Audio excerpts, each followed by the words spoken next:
अस्सलाम वालेकुम। आज मैंने बनाए टिंडे और ग्वार की सब्ज़ी। ये सब्ज़ी बहुत ही लज़ीज़ बनती है।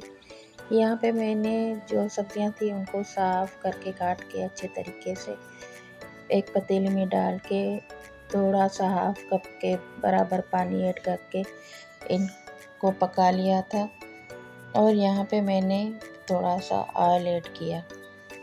ऑयल में इनको अच्छे तरीके से मिक्स कर लूँगी। कुछ देर पकाने के बाद यहाँ पे मैं ऐड करूँगी लहसुन का पेस्ट। अच्छे से मिक्स कर लें।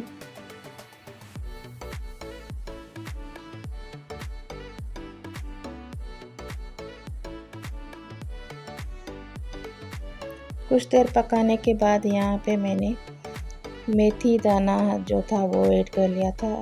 मेथी दाना ऐड करने से सब्ज़ी में बहुत ही अच्छा सा टेस्ट आता है, एक अच्छा अलग सा जायका बन जाता है।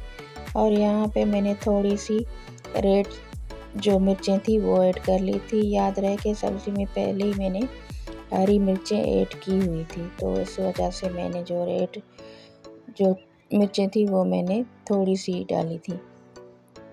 अच्छे से पकाने के बाद मैंने यहाँ पे एक टमाटर लिया था, वो काट के ऐड कर लिया था।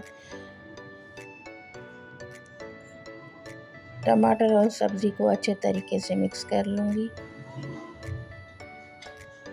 टमाटर को मैंने बिल्कुल भी जो है यहाँ पे पकाना नहीं है, मतलब कि टमाटर का पेस्ट नहीं बनाना।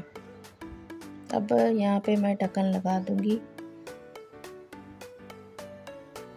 अब ये देखिए सब्ज़ी जो है यहाँ हमारी कुछ इस तरीके से तैयार हो चुकी है।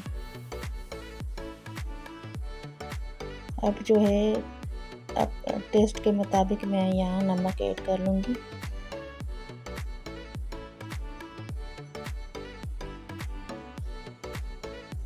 अब ऊपर से जो है हरा धनिया ऐड कर लें। सब्ज़ी हमारी बिल्कुल तैयार है। कमेंट में लाजमी बताइएगा कि आज की रेसिपी आपको हमारी कैसी लगी। लाइक शेयर करना ना भूलिएगा। बेल आइकन मस्ट प्रेस कीजिएगा ताकि हर नोटिफिकेशन आपके पास बर वक्त